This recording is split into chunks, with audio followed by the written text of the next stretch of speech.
bonus subhanallah daripada atau melewati umurnya Rasulullah. Mudah-mudahan ini yang termasuk sebagaimana ungkapan Rasulullah SAW ini. Kita mudah-mudahan umur kita panjang dan penuh amal soleh. Amin ya rabbal alamin.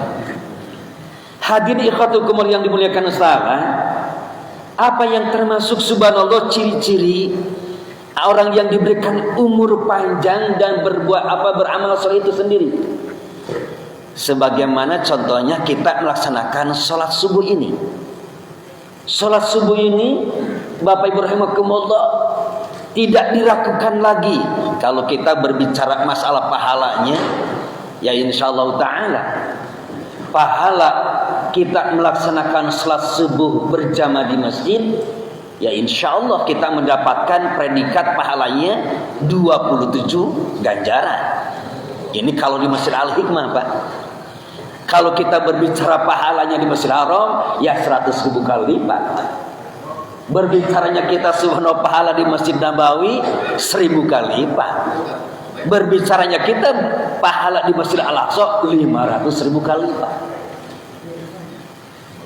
Apakah Ustaz ada bonusnya selain kita mendapatkan pahala 27 kita kali lipat di Masjid Al-Hikmah ini? Ada, Pak.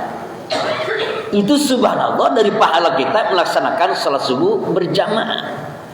Alhamdulillah wa syukurillah, kita sebelum melaksanakan salat subuh berjamaah, Rasul memberikan ibrah, Rasul memberikan pelajaran kepada kita sekalian, kita dengan melaksanakan salat-salat sunnah. Apa diantaranya? Alhamdulillah, ketika kita masuk masjid, kita subhanallah diajarkan oleh Rasulullah melaksanakan sholat atahiyatul masjid.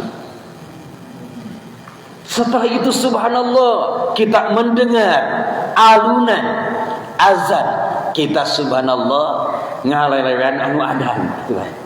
Allahu akbar, Allahu akbar, Allahu akbar, Allahu akbar. Ini sunnah, Pak. Bahkan yang bedanya itu ketika muazin hayya 'alas shalah hayya 'alal falah, kita bacanya itu la haula wala quwata illa billahil aliyil azim. Masya Allah.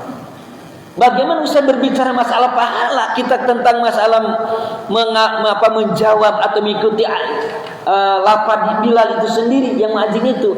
Insya Allah ini pun mendapatkan pahala yang kalau kita dengan ikhlas, dengan kita mengharap itu Allah Subhanahu wa taala, tidak ada sekecil apapun subhanallah perbuatan kita yang sia-sia di hadapan Allah. Kalau pertama tujuannya ibadah dan dilengkapi, disempurnakan dengan ikhlas. Masya Allah. Ini yang perlu kita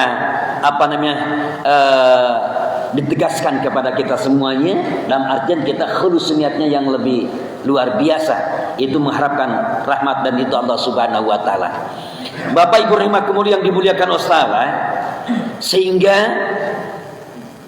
pahala salat berjamaah di sini, salat subuh itu di samping tadi mendapatkan pahala 27 ganjaran, juga di mana Rasulullah SAW bersabda, man sa'alaka Ahmad, Rasulullah SAW menyampaikan salah satu hadisnya, man sholla subhi summa jalasa liyazkarallahu ta'ala yu'tihillahu ta'ala fi dirdausin sab'ina. Maka kata Rasulullah SAW, barang siapa orang yang sholat subuh summa jalasa, maka dilanjutkan dengan duduk, liyazkarallahu ta'ala, lantas berzikir kepada Allah, yu'tihillahu ta'ala, Allah mencatat fil firdausa, yaitu adalah balasannya surga Firdaus, sab'ina qasad, dengan penuh keberkahan dan penuh kemuliaan. Masya Allah. Jadi ini diantaranya, di samping kita salat subuh ini mendapatkan pahala 27 ganjarannya, juga insya Allah kita akan tergolongkan, yaitu golongan orang yang dimasukkan oleh Allah surga Firdaus. Surga Firdaus itu subhanallah surga yang di Allah sediakan bagi para nabi dan rasul, Pak. Termasuk ada para waliullah. Surga yang paling tinggi di hadapan Allah Subhanahu wa taala yaitu surga Firdaus. Maka ini padilahnya kita salat berjamaah subuh di masjid kita ini, insya Allah. Kalau toh kita lurus niatnya, semata-mata kita pertama menjalankan kewajiban kita selaku muslim, menjalankan kita selaku mukmin. Ya, bukan cuma menggugurkan kewajiban. Ya, kalau toh salat subuh ini cuma dijadikan menggugurkan kewajiban, ya subhanallah lah, itulah dapatnya. Tapi mudah-mudahan Bapak Ibu Allah termasuk diri pribadi, salat subuh kita ini atau salat-salat yang 5 waktu itu bukan cuma sekedar menggugurkan kewajiban, tapi jadikan oleh kita salat tersebut dijadikan suatu kebutuhan. Kenapa? Karena beda nilainya, Pak. Ya, karena beda nilainya. Orang yang cuma gugur kewajiban, ya sudah salat, sudah. Bahkan tidak sebar merindukan tentang masalah pahala salat sunat qabliyah subuhnya. Bahkan tidak membutuhkan subhanallah di samping-samping melaksanakan salat qabliyah subuh ataupun amalan yang lainnya. Seperti tadi kita alhamdulillah disambung dengan berzikir kepada Allah. Ya, dengan mengucapkan istighfar, membaca kita tasbih, membaca kita tahmid, membaca kita takbir, membaca kita tahlil, dan ini disunahkan oleh baginda Rasulullah. Ya, kenapa kita setelah sholat itu kita beristighfar? Yang minimal kita 3 kali. Maka istighfarnya ada yang pendek, ada yang tengah-tengah, ada yang panjang. Contoh istighfar yang pendek, astaghfirullahaladzim, boleh itu Ustaz, baik-baik. Ada yang membacakan istighfarnya astaghfirullahaladzim wa atubu ilaih, baik. Ada juga yang beristighfarnya astaghfirullahalazim wa atubu ilaih alladzi wa atubu ilaih minal alladzi an'ama alaihi bil Qur'an wa tazhikum bil Qur'an. Yaitu macam-macam kita beristighfar sama Allah. Astagfirullahaladzim wa atubu ilaih, lafaz istighfar. Artinya lafaz istighfar tersebut adalah memohon ampun kepada Allah dan memohon rahmat dari Allah. Itu istilahnya. Dan kita menyadari sebagai manusia biasa yang tidak lepas daripada kehilapan. Lantas kita subhanallah. Maka tadi disambung dengan lafaz subhanallah. Artinya kita bertasbih kepada Allah Subhanahu wa taala. Alhamdulillah, memuji Allah. Allahu akbar, membesarkan Allah Subhanahu wa taala, mengagungkan Allah. La ilaha illallah, dan mentauhidkan Allah dan Rasulnya. Ini juga merupakan bagian daripada amalan sunnah tersebut. Maka Rasulullah SAW bersabda, man ahya bisunnati faqad ahabbani wa man ahabbani kana ma'i fil jannah. Barang siapa orang yang senantiasa menghidupkan sunnahku, kata Rasulullah, berarti dia wujud cinta kepadaku. Dan barang siapa mencintaiku, kata Rasulullah, maka dia hak digolongkan menjadi golongan ahli surga bersamaku. Masya Allah. Nah, mudah-mudahan kita termasuk di dalamnya, Bapak Ibu rahimakumullah. Ya, tadi sholat kita dijalankan dengan penuh dasar imanan wahtisaban, melaksanakan amalan-amalan sunnah, berzikir kepada Allah Subhanahu wa taala. Kalau toh kita subhanallah diberikan kesempatan tilawah Quran. Ya, karena tilawah Quran, Pak, Rasulullah menyampaikan diantaranya salah satu keutamaan tilawah Quran itu, dan pahalanya di samping mendapatkan pahala dari Allah SWT, mendapatkan fadilah atau hikmah. Apa hikmahnya? Insya Allah Allah akan memberikan bagian balasannya kepada orang yang beristiqomah bertilawah setelah salat subuh dan bertilawah setelah kita salat maghrib. Insya Allah tidak akan kena penyakit pikun. Nah, itu Pak, ini Rasulullah menyampaikan dan hadisnya sahih. Man qara'al Qur'an, barang siapa yang tilawah Quran itu subhanallah, kita beristiqomah setelah maghrib atau setelah isya. Apakah usah ditentukan suratnya? Tidak. Apa ditentukan banyak bacaannya? Tidak. Apakah ditentukan ainnya? Tidak. Tapi yang disampaikan baginda Rasul, apabila kita beristiqomah tilawah Qur'annya. Gitu Pak. Jadi kita ini yang paling berat itu beristiqomahnya Pak. yang kita rasakan, masya Allah, karena segangguan gitu Pak. Terus Pak, rumah kita subhanallah, ya coba aja kita setelah sholat maghrib kan, ya kadang-kadang kita ada di masjid itu kurang betah gitu kan. Ya, padahal apa yang kita kerja ketika setelah maghrib ke rumah itu apa? Ya, kita apa yang lakukan? Padahal kalau kita subhanallah dari setelah maghrib kita niatan itikaf menjelang salat isya dengan memperbanyak berzikir, dengan memperbanyak berselawat, dengan berbanyak tilawah Quran, kan itu pahalanya luar biasa. Tapi kan godaannya luar biasa juga ya. Dan itulah sifat iblis Pak. Ya sifat iblis itu karena subhanallah itu tidak akan merasakan senang apabila anak cucu Adam umat Rasulullah betah di masjid. Jadi untuk iblis, untuk setan Pak, kita berada seperti ini di majelis ilmu, di majelis zikir di rumah Allah, panas buat iblis Pak. Panas buat iblis itu, enggak senang Pak. Ya, enggak senang. Kenapa tidak senang? Ya tidak ada teman, nanti di neraka gitu.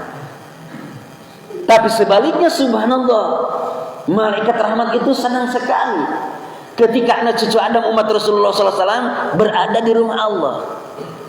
Maka tadi subhanallah niatan kita ketika kita berada di rumah Allah, baik itu di Masjid Al-Hikmah atau ketika Bapak Ibu rahimakumullah ziarah ke masjid, misalkan yang ada di Bandung, Masjid Al-Jabah, atau yang ada di Mekah, di Madinah, atau Al-Aqsa itu subhanallah, maka Rasulullah mengajarkan dengan niat bismillahirrahmanirrahim, nawaitul i'tikafi fi hadal Masjid Al-Hikmah. Ya Rabb, sejak kami niat beritikaf di Masjid Al-Hikmah, insyaallah ini Masjid Al-Hikmah ketika kita kembali kepada Allah Pak, Bapak Ibu rahimakumullah, akan menjadi kendaraan kita, akan menjadi kendaraan kita menuju ke surga Allah Subhanahu wa taala.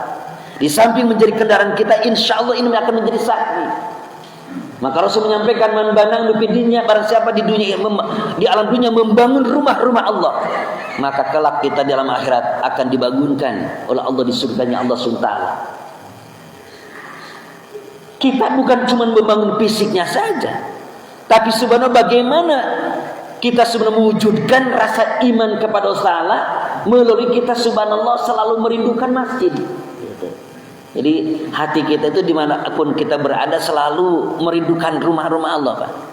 Maka sunnahnya Rasulullah SAW ketika safar Pak, sampai kepada tujuan, Rasulullah itu tidak langsung sampai ke misalkan ke tujuan, tapi ketika sudah sampai ke tujuan, apa yang dicari Rasulullah SAW? Masjid Pak. Itu ya, itu yang dicari Rasulullah itu masjid. Kenapa? Karena hati terpaut. Dan sebagaimana Allah Subhanahu wa taala menjelaskan di dalam surah At-Taubah ayat 18, ciri orang yang beriman kepada hari akhir, ya, kepada hari akhir dan kepada hari akhirat, itu di mana hatinya terpaut dengan rumah-rumah Allah. Innama ya'muru masajidallah man amana billahi wa biyaumil akhir. Jadi ciri orang yang beriman kepada hari akhir, maka diantaranya adalah hatinya selalu terpaut dengan rumah-rumah Allah.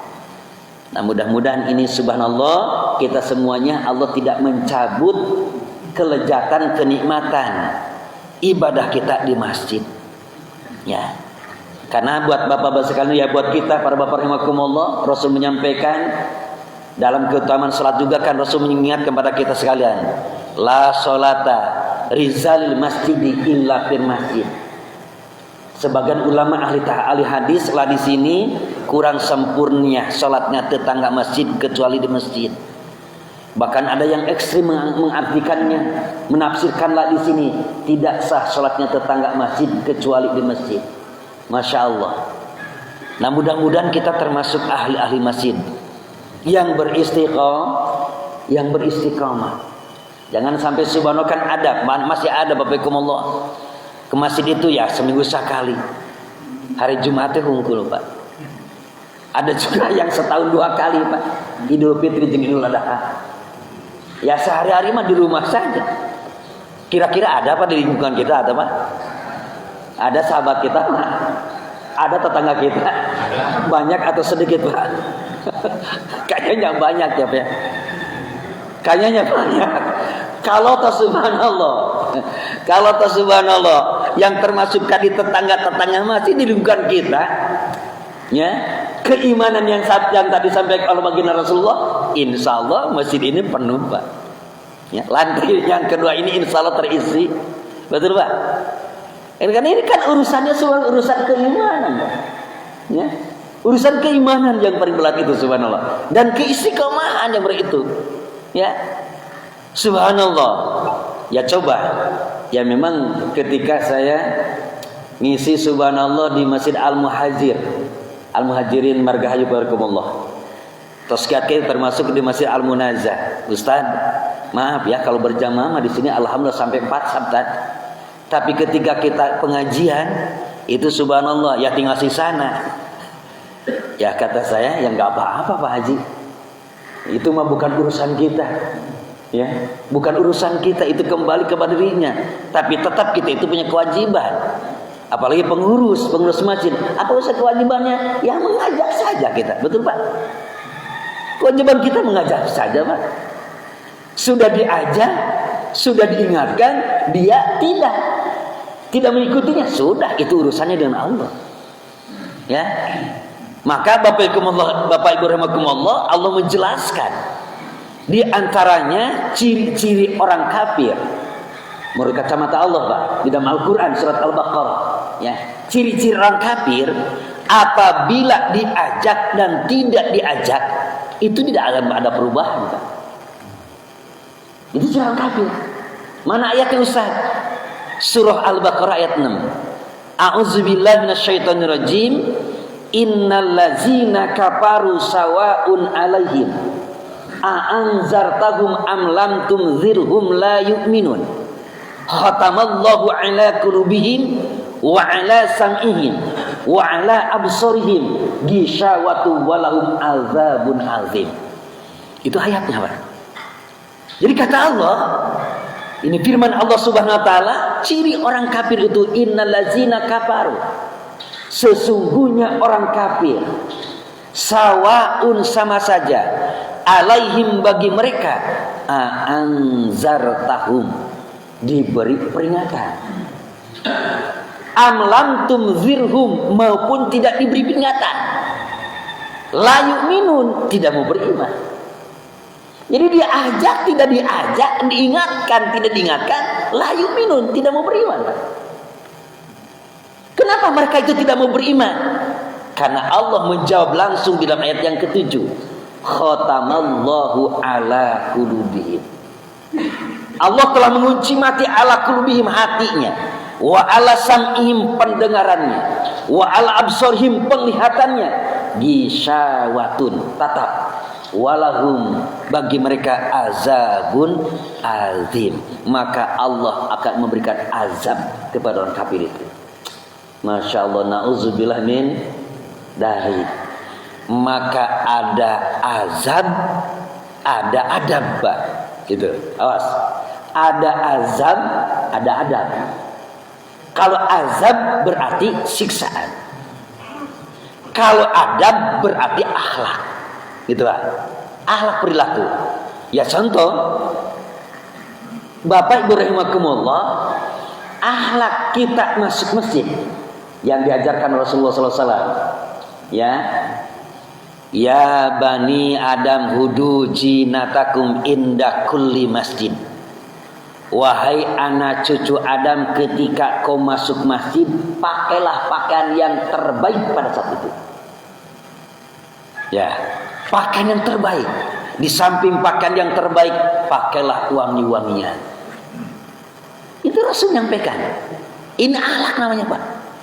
Kakimu gunakan langkah yang pertama ketika masuk masjid, yaitu kaki yang kanan, dengan baca Allahumma gfirli dzunubi waftahli abwaba rahmatika. Sebelum duduk kalian lakukan salat sunnah atahiyatul masjid. Ini adab namanya. Ini akhlak namanya, subhanallah, yang diajarkan Rasulullah SAW. Ya.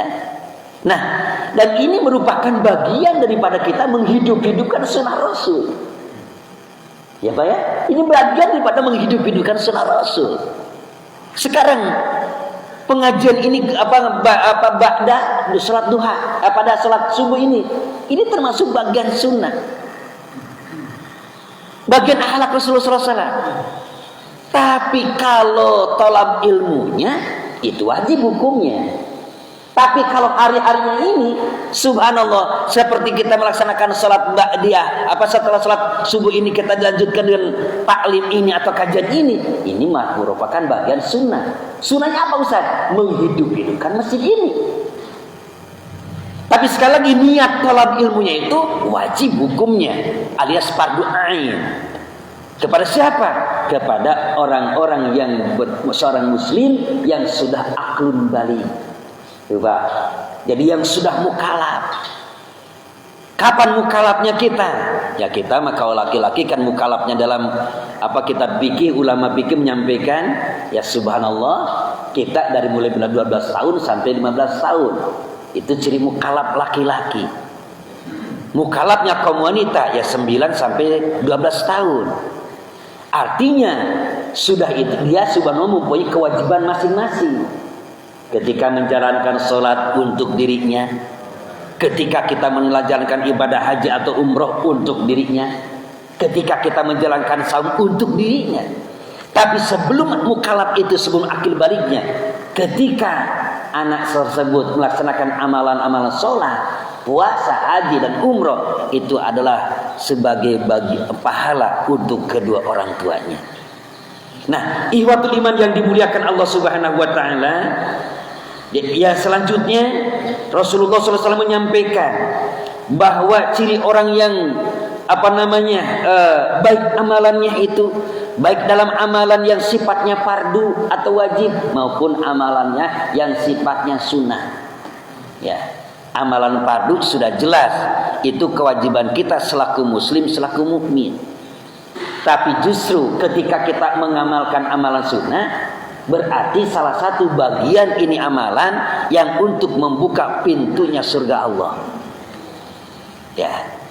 Maka kita akan lebih menjuruskan dulu atau lebih kita menekankan amalan-amalan sunnah ini yang terbaik, yaitu subhanallah dalam amalan ibadah salat sunnah saja, Pak. Ya. Karena amalan kita itu setelah kita memahami amalan salat sunnah rawatib dan ghair rawatib. Amalan sunnah salat rawatib dan ghair rawatib. Salat sunat rawatib ya jelas ada qobla zuhur ya Pak ya. Ada ba'da zuhur. Ada ba'da maghrib, ada ba'da isya, dan ada qobla subuh. Sebagian ulama mengatakan kalau ada orang yang melaksanakan qobla maghrib, melaksanakan qobla isya, ada yang melaksanakan qobla asya, itu merupakan bagian sholat sunnah ghair mu'akadiyah. Mana Ustaz dasarnya? Rasulullah SAW bersabda, Sallu qobla maghribi, sallu qobla maghribi, sallu qobla maghribi liman sya'a. Salatlah kalian sebelum maghrib, salatlah kalian sebelum maghrib, salatlah kalian sebelum maghrib liman sya'a, bagi orang yang senang. Nah, maka dalam sebagian ahli hadis, kalimat adalah bagi orang yang senang ini, maka disebut adalah salat sunat ghair mu'akadiyah. Sebab kalau sunnah mu'akadiyah apa?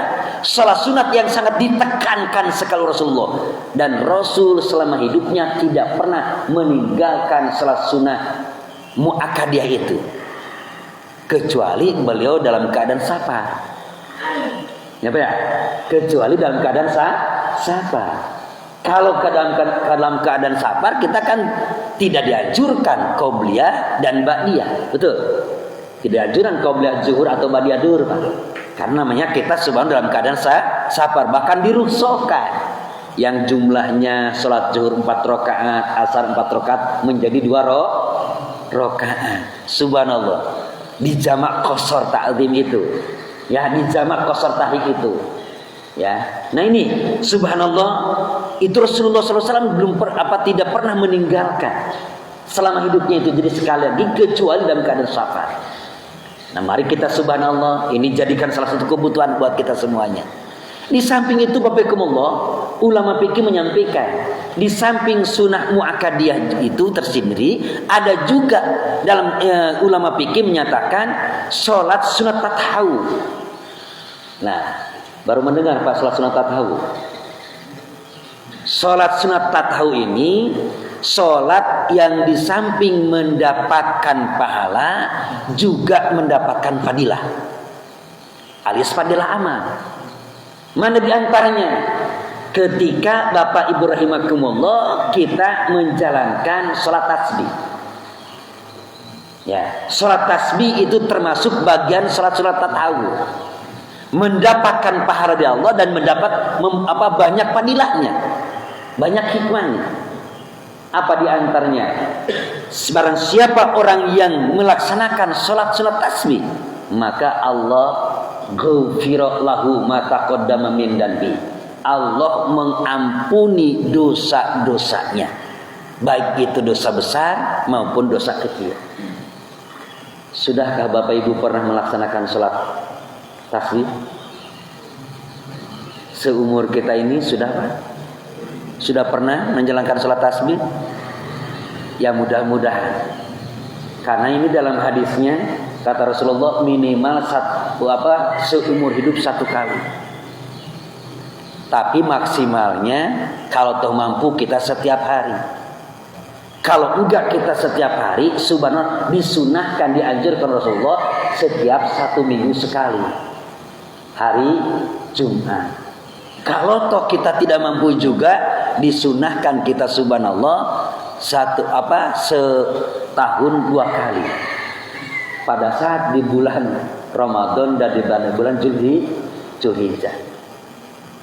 Mana yang mau Bapak pilih? Mana Pak yang pilih? Hah? Nah ini, apa di antara besar pahalanya? Tadi padilahnya subhanallah menggugurkan dosa-dosa kita, Pak. Dan kedua kata Rasulullah SAW akan diberikan ketenangan hidupnya. Ya, ketika Allah Subhanahu Wa Taala menyampaikan Rasulullah SAW bersabda, dia ketika meninggal dunia dalam keadaan husnul khatimah. Keempat, surga amat merindukan orang yang mengerjakan sholat sunat tasbih. Masya Allah. Bapak Ibu rahimakumullah, maka kaifiat sholat sunat tasbih itu beda dengan sholat sunat yang lain, Pak. Dalam 1 rakaat kita, Masya Allah, setelah kita takbiratul ihram, kalau kita talaki kepada Imam Syafi'i, ya Imam Syafi'i Pak, ini mah talaki kepada para Imam Syafi'i dan kepada Abu Hanifah.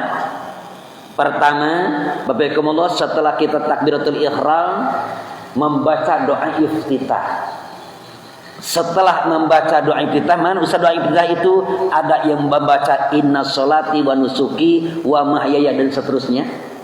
Ada yang membaca Allahumma ba'id baini wa baina, silahkan. Setelah itu baca apa lagi? Lapad ta'ud a'udzubillahi minasyaitonir rajim. Bukan a'udzubillahi minasyaitonir rajim. Kalau a'udzubillahi minasyaitonir rajim itu maknanya udah lain. Setan itu kembali kepada kita pribadi, Pak. Ngumpul di diri kita. Kalau 8 a'udzu. Tapi kalau a'udzubillahi minasyaitonir rajim, justru kita memohon perlindungan kepada Allah dari godaan setan. Kayaknya kalau kita lagi sholat, alhamdulillah sholat yang pertama lulus. Tapi sholat yang kedua ketika ruku ingat arisan. Ingat itu, ingat ini. Nah kayaknya a'udzunya bukan dengan dalam besar, Pak. Maka hati-hati. Bukan a'udzubillahi minasyaitonir rajim, sinnya benar.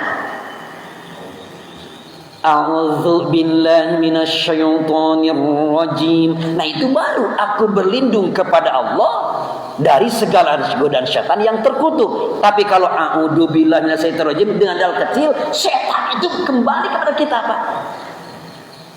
Hati-hati. Ini melafalkan Quran itu beda. Ya, subhanallah. Jadi bukan a'udzu tapi a'udzu. Pak, beda.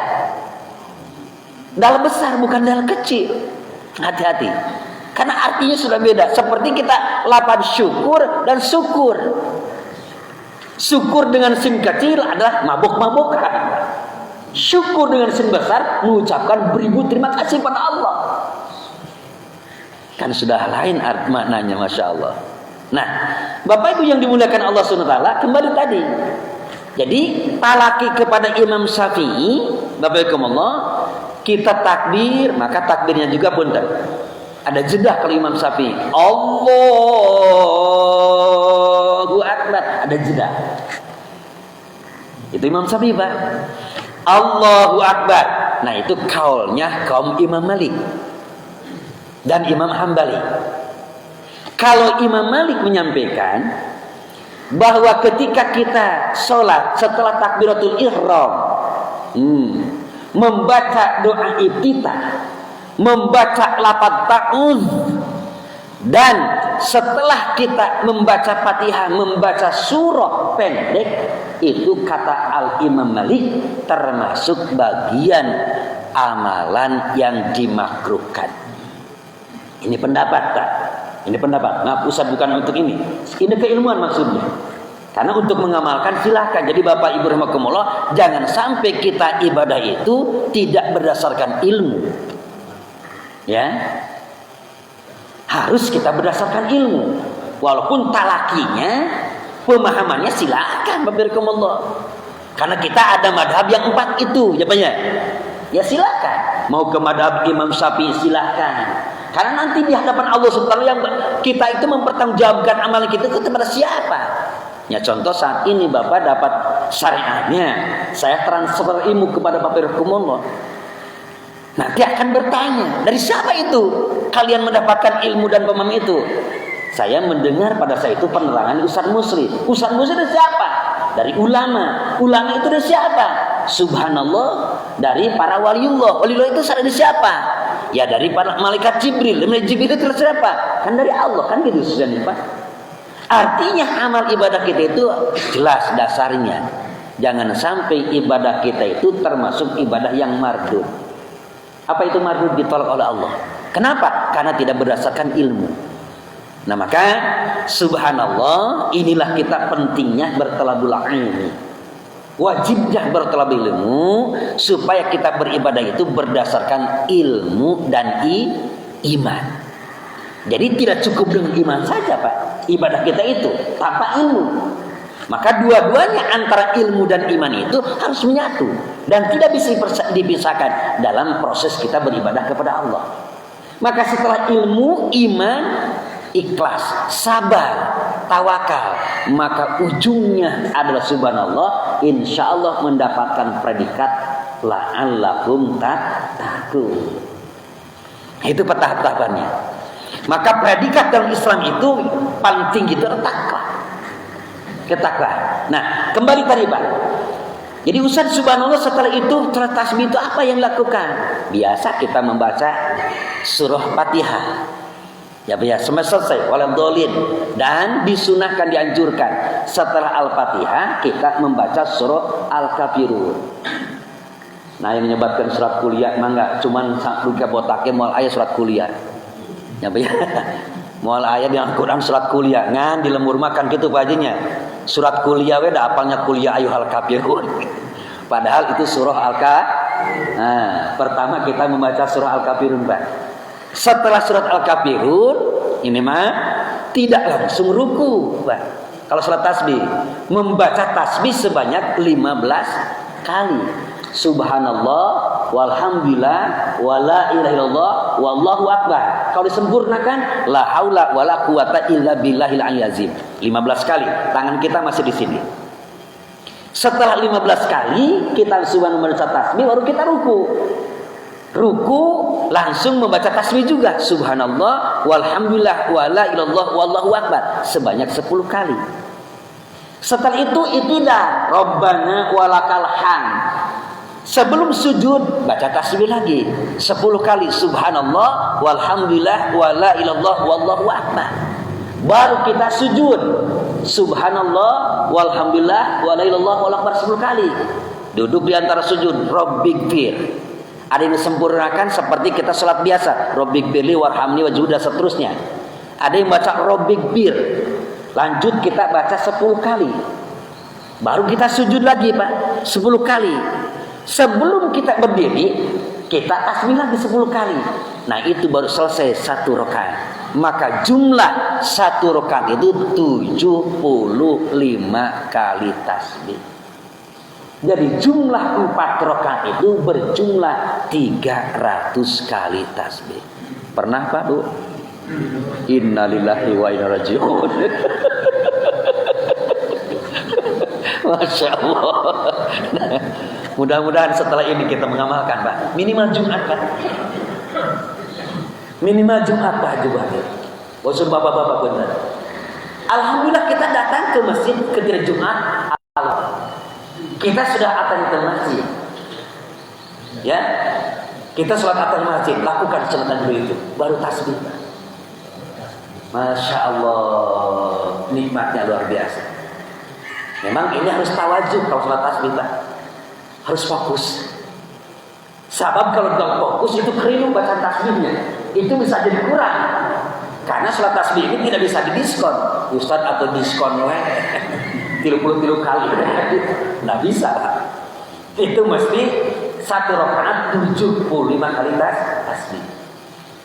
Yang keempat, yang terakhir Bapak Ibu, punten, setelah ini yang keempat, setelah kita sujud dalam 10 kali sebelum at-tahiyat, kita baca tasbih dulu. Subhanallah walhamdulillah wa la ilaha illallah wallahu akbar sampai 10 kali. Baru at-tahiyatul mubarakatus shalawatut thayyibatul dan seterusnya. Baru selesai. Masya Allah. Itu yang dianjurkan Rasulullah. Mudah-mudahan kalau toh umur kita, sisa umur kita ini baru Jumat kita yang akan datang. Nggak usah dinantikan lah. Ustaz ilmunya sudah sampaikan, kaifiatnya sudah disampaikan, keterangannya sudah jelas lah. Sudah jelas ini subhanallah. Ya, Rasul menyampaikan tadi minimal seumur hidup kita itu sekali. Ya, jangan sampai kita sisa umur kita yang pada saat ini umur kita alhamdulillah sudah lebih daripada lewat 65 tahun, tapi belum pernah melaksanakan sholat tasbih. Kayaknya nanti apa ya? Apa yang harus kita pertanggungjawabkan di hadapan Allah? Akan Ustaz sunat, kan sunat. Apabila kita dikerjakan dapat pahala, ditinggalkan tidak. Bukan begitu buat kita. Itu mah subhanallah pengertian anak-anak kecil. Buat kita justru sunnah itu apabila dikerjakan mendapat pahala, ditinggalkan justru rugi. Ya rugi dong subhanallah. Apakah kita dapat jaminan sholat fardu kita itu masuk surga? Belum tentu Pak. Maka Rasul menganjurkan. Ya, maka ada sholat sunat-sunat itu untuk apa maksudnya? Untuk melengkapi kekurangan sholat fardu. Ustaz, apakah boleh kita berjamaahkan? Boleh. Kapan waktunya? Boleh dilakukan malam hari dan boleh dilakukan siang hari. Tapi kalau kita dilakukan kita siang hari, kaifiatnya Pak, tata caranya, subhanallah itu dilakukan 4 rakaat tanpa salam. Tak maksudnya tanpa atahiyat awal. Kalau dilakukan berjamaah siang hari. Kalau dilakukan malam hari, Rasulullah menganjurkan isna 2 rakaat salam, 2 rakaat salam. Ustaz berarti lebih? Enggak lebih, karena bacaan tasbihnya sama. 1 kali rakaat itu 75 kali tasbih. Masya Allah. Masya Allah. Siapa mau mencoba ini? Mau mencoba? Masya Allah. Nah, coba rasakan Pak. Luar biasa nikmatnya. Ya, luar biasa nikmatnya. Ya kebetulan, bukan kebetulan karena Ustaz kegiatan sehari taklim dengan ibu-ibu, subhanallah alhamdulillah. Kami suka apalagi programnya kalau kajiannya pagi. Dari jam 9 kita awali dengan duha 2 rakaat dan kita langsung dengan sholat tasbih. Nikmat kalau berjam itu Pak. Masya Allah luar biasa. Kenikmatan yang luar biasa Pak. Kalau kita sudah istiqomah, masya Allah, kenikmatan yang luar biasa. Subhanallah, walhamdulillah, wala ilallah, wallahu akbar, la haula wala quwwata illa billahil aliyyil. Itu kalau disempurnakan, Pak. Jadi boleh. Maka kalau kita subhanallah, kita 15 tadi, yang terakhir itu membaca yang tadi disempurnakan, la haula wala quwwata illa billahil azim. Ya. Yang 10 terakhirnya la haula wala quwwata illa billahil azim, disambung gitu, Pak. Termasuk kita subhanallah sebelum salam tadi disambung dengan la haula wala quwwata illa billahil aliyyil azim. Nah, ini merupakan amalan yang Rasulullah sampaikan kepada kita sekalian. Ini insyaallah qadrakumullah, sebagaimana tadi hikmahnya atau fadilahnya, di samping pahalanya, masya Allah, Allah mengampuni dosa-dosa hambanya sebesar apapun. Diibaratkan misalkan, Pak, dosa kita seperti gunung Uhud atau Jabal Uhud. Berapa kilo itu luasnya? Jabal Uhud panjangnya itu sekitar 7 kilo kan, Pak. Jadi istilahnya subhanallah, dosa kita sebesar gunung Uhud, Allah mengampuni dosa hambanya ketika kita menjalankan sholat sunat tasbih. Nah, mudah-mudahan Allah memberikan kesempatan. Amin ya rabbal alamin. Ya, Pak ya. Tidak ada istilah terlambat, insya Allah. Yuk, kalau tuh awal-awal jarang disampaikan atau baru sama sekali saya sampaikan ini oleh saya tentang masalah sholat sunat tasbih, mudah-mudahan kita bisa melakukan. Programkan, maka lebih bagus barangkali diprogramkan. Ngacas itu Pak DKM, dicas ya jamaah kita itu subhanallah, bukan cuman kita mendengarkan tanpa amalan. Ya kita alhamdulillah ilmunya terus dapat, tapi ngamalkeun nama. Dan biasalah gitu kan, di sini ingat, keluar mah lupa tak gitu. Kan itu sudah fitrah manusia kadang-kadang. Ya di sini mah alhamdulillah ingat, tapi sudah keluar apa ya? Nah, maka dengan dicas itu Pak, etang-etang ngacas. Dan kita pun subhanallah, kita ketika membeli kendaraan kan, walaupun baru dari dealer, kan dari dealer sudah ditentukan sekian kilometer harus dibawa. Ya Pak ya, harus subhanallah dicas lagi. Nah, kita pun sama, apalagi kita dalam kehidupan 24 jam ini. Mata kita dipergunakan untuk apa? Mulut kita dipergunakan untuk apa? Telinga kita digunakan untuk apa? Banyak pertanyaan. Masalah kayaknya kita malu kalau seumur hidup kita itu sebelum meninggal, sampai meninggal dunia belum pernah melaksanakan sholat sunat tasbih. Masya Allah. Ya, yuk kita bersama-sama. Fastabiqul khairat. Diusahakan kita jangan sampai meninggalkan sholat sunat witir. Maka Umar bin Khattab, Abu Bakar memberikan ibro. Kan ditanya Rasulullah oleh sang sahabat. Di antaranya subhanallah Abu Dzar. Ya Rasulullah, apa yang dilakukan oleh sahabatmu yang terdekat itu Abu Bakar dan Umar itu? Amalan yang selalu beristiqomah dilakukan. Di antaranya salat witir itu kapan dilakukan oleh beliau? Umar bin Khattab dan Abu Bakar melakukan salat witirnya itu setelah ba'da isya. Ya, tapi Rasulullah beristiqomah, salat witir itu dilakukan karena salat witir artinya menutup salat sunnah malam atau salat qiyamul lail. Maka Rasulullah melaksanakan salat witirnya itu selalu di akhir salat qiyamul lail. Apa urusan salat qiyamul lail di sini? Arti qiyam itu berdiri, lail itu malam. Jadi salat yang dikerjakan malam hari. Oh, kalau kita misalkan para bapak rahimahullah dalam prakteknya, Ustaz, saya sholat tasbih pingin dapat, sholat tahajud pingin dapat, ya dengan witir. Misal sholat tasbih bapak tadi 4 rakaat ya, tamat sholat tahajudnya 4 rakaat, ditutup dengan witir 3 rakaat, kan jadi berapa Pak? Jadi 11 kan? Itu apakah termasuk sholat qiyamul lail? Sholat qiyamul lail, karena sholat tasbih kita dilakukan malam hari, cuma niatnya saja yang berbeda. Tapi dilakukan di malam hari, maka itu disebut juga bagian daripada salat qiyamul lail yang disunahkan Rasulullah Sallallahu Alaihi Wasallam. Nah, pribadi suka begitu mempraktekannya Pak. Ya, salat hajat dilakukan malam hari, termasuk salat qiyamul lail. Gitu ya. Insya Allah ya Pak ya. Mudah-mudahan kita Allah memberikan kemudahan. Ilmunya sudah, tinggal imannya kita. Karena tidak semua orang memahami ilmu, tidak semua orang ilmunya paham, mengamalkannya yang sulit. Ada juga imannya ada, ilmunya tidak ada. Yang gimana Ustaz contohnya imannya ada, ilmunya tidak ada? Punten-punten Pak. Pada saat saya subhanallah 2023 kalau tidak salah. Ya kalau tidak salah ini subhanallah pada saat subhanallah derek menuju ke Mekah.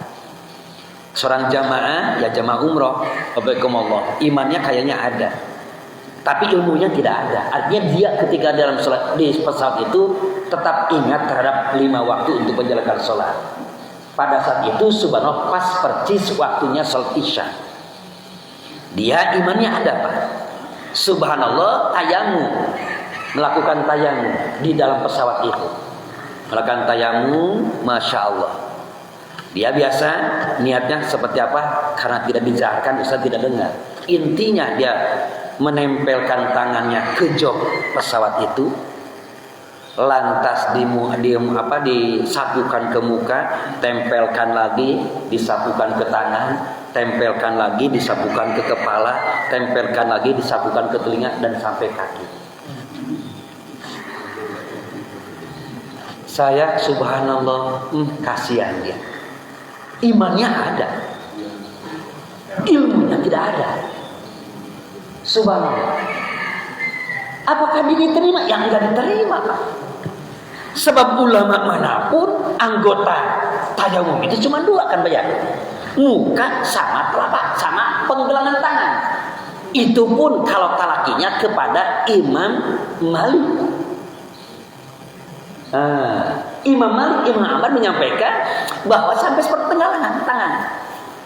Kalau Bapak Ibu rahimakumullah mengkaji dalam kitab Safinatun Najah, yang salah satu ada kitab dikarang oleh Imam Syafi'i, itu tetap kalau Imam Syafi'i sampai sini Pak. Dan min turabnya itu jelas debunya ada. Maka sepuh-sepuh tipain upami pada haji dan umroh, tilusasi satatan berangkatannya Pak ya, nyangkul dulu kan. 3 cangkulan, yang keempatnya itu diayak di tepung pada kayak tepung, dipoek, ya diayak seperti sumber tepung. Baru setelah itu karena jelas kesuciannya dibawa untuk melaksanakan ibadah haji ataupun ibadah umroh. Jadi minturubnya itu jelas dia nempelkan debunya itu jelas. Kalau kita talaki ke Imam Malik, menempelkan ke sini, jelas nggak Pak? Nggak jelas kan, secara kasar mata kan nggak kelihatan. Menempelkan ke jok, menempelkan ke dinding, subhanallah. Atau tadi ke jok pesawat atau mobil kita, kan nggak jelas secara dirianya. Tapi itu tidak salah karena kita ibrohnya talakinya kepada Imam Malik. Tapi ini yang menjadi menjadi salah satu anggota tayamum itu beda dengan anggota wudu. Kalau anggota wudu ada berapa Pak? Yang wajibnya ada 4. Pertama muka, kedua tangan sampai sikut, ketiga kepala Pak, keempat kaki. Telinga Ustaz kumaha? Bukan itu. Sunnah Pak. Berkumur sunnah, membersihkan hidung sunnah. Kita berulang 3 kali sunnah. Ini yang wajib ini 1 kali. 1 kali, 1 kali, 1 kali, 1 kali, 1 kali. Itu yang wajibnya. Jadi maka kenapa orang berpendapat ketika air segini, air ini wudu misalkan Pak ini aqua, karena darurat tidak ada kurangnya air, kita cuma ada aqua segini segelas Pak. Cukup enggak untuk wudu kedua? Bisa untuk wudu Pak ini? Cukup enggak? Cukup, cuman tidak berkumur Pak. Upam berkumur makan saya apa tuh komodi teras deut. Caranya gimana Ustaz? Teteskan baru kemukakan. Teteskan baru. Subhanallah. Teteskan baru. Kan Ustaz ada yang sampai ke sini dibalikan lagi ke sini. Coba pertanyaannya, apakah diwajibkan menyapu rambut atau menyapu kepala? kepala. Ini namanya kepala kan ini. Betul Pak? Maka Rasulullah dalam riwayatnya ketika dia sudah 3 hari 3 malam Pak memakai subhanallah apa namanya ini kami apa Pak? Sorban itu bahkan dari Turki Pak. Rasul apa ini sapunya Pak? Atas sorbannya. Dan sepatunya itu pun 3 hari 3 hari malam. Tapi sepatunya bukan sekali sepatu kita, Pak. Iya. Iya. Masya Allah. Itu subhanallah. Disapu atasnya. Asalkan yakin itu tidak kena mutanajis. Kalau di kita mah apa jalan-jalan kita mah punten-punten misalkan ya kena mutanajis kan subhanallah. Lebat ke Masjid Al-Hikmah kan dicarikan kepada KMS. Tapi itu makan lain subhanallah ya. Jadi kalau toh yakin itu tidak kena mutanajis, maka itu cuma disapu aja atasnya. Itu ada hadisnya sahih. Ya, tapi dengan syarat tadi tidak ada keraguan karena sepatunya itu tidak kena najis. Ya. Bapak Ibu rahimakumullah, yang terakhir disampaikan oleh Rasulullah SAW melalui salah sahabat Ibnu Hibban, kata Rasulullah SAW ada 2 orang yang subhanallah keturunan Arab gitu, tapi Arabnya Arab Quraisy Pak. Dia masuk Islam berdua itu subhanallah. Masuk Islam berdua. Nah, yang satu orang ini dia sudah meninggalnya duluan. Yang kedua ini subhanallah beda setahun. Beda setahun. Maka kata Rasulullah SAW, justru yang duluan tadi meninggal dunia ada jeda untuk masuk surga. Tapi orang yang dipanjangkan umurnya oleh Allah Subhanahu wa taala dan dia beramalnya lebih baik, lebih banyak, maka dialah itu termasuk orang yang lebih cepat dimasukkan oleh Allah kepada golongan ahli surga. Masya Allah. Artinya mudah-mudahan kita dengan bertambahnya umur kita bertambahnya amal soleh ya Pak ya. Mudah-mudahan akhir hidup kita termasuk husnul khotimah. Yuk kita saling mengingatkan, saling mengajak kita bersama-sama untuk bil khair, untuk kebaikan, kemaslahatan dunia dan akhirat. Bapak Ibu yang dimuliakan Allah, apakah ada yang perlu diobrolkan dulu atau ditanyakan sebelum kita ditutup atau cukup saja? Mangga Pak Haji, silakan. Ya, tadi kata Mbak, sering dikatakan apabila kita dalam sunnah atau sebagainya berita Allah, dosa-dosa kita sebesar apapun akan diampuni. Artinya kita tidak akan tuntut pada saat di akhirat. Bagaimana dengan orang yang punya dosa, dia mengambil orang lain, saya koruptor, yang triliun, hak masyarakat, hak rakyat diambil dia. Apakah Tuhan mengampuni dosa-dosa dia dengan dia sholat kasih bukan? Apakah dia tidak tutup kepada masyarakat yang meminta ampun pada orang itu semua? Bagaimana? Masya Allah, ini pertanyaan luar biasa Pak. Ini kan ada dosa kepada Allah, ada dosa kepada sesama manusia atau anak cucu Adam. Harus selesaikan dulu Pak. Kalau begitu mah enak dong. Selesai. Enggak. Jadi ini subhanallah, kenapa tadi padilahnya orang menjalankan salat tasbih itu Allah mengampuni dosa-dosanya? Ini dosa buat Allah SWT. Tapi kalau urusan dengan manusia itu subhanallah Allah wal afina aninnas. Ya, sebagaimana dalam surat Ali Imran harus selesaikan dulu. Maka Rasulullah mengingatkan kan, orang yang memutuskan silaturahmi aja diharamkan masuk surga. Itu memutuskan silaturahmi dengan siapa ya? Dengan manusia kan. La yadkhulu jannata qatil rahim. Tidak akan masuk surga orang yang memutuskan tali silaturahmi. Berarti ini hakul adami yang harus selesaikan. Begitu Pak DKM ya, subhanallah Pak Haji. Jadi tidak cukup kita subhanallah, tetap itu harus selesaikan dulu, apalagi korupsi ya Pak ya. Iya subhanallah. Apalagi kalau seorang muslim kan ada zakatnya, harus selesaikan dulu. Iya. Masya Allah, Masya Allah. Terima kasih, bagus ini pertanyaan luar biasa. Jadi tidak cukup dengan sholat tasbih itu mah. Tidak cukup dengan sholat qobliyah zuhur, qobliyah subuh. Kan kalau sholat qobliyah subuh saja lebih baik daripada isi dunia ini, betul. Tapi kalau kita masih punya urusan dengan manusia, selesaikan dulu. Wallahu a'lam bishawab. Ada lagi Pak? Enggak? Ya, Masya Allah, Masya Allah. Barangkali itulah yang dapat sampaikan. Ada? Ya, silakan.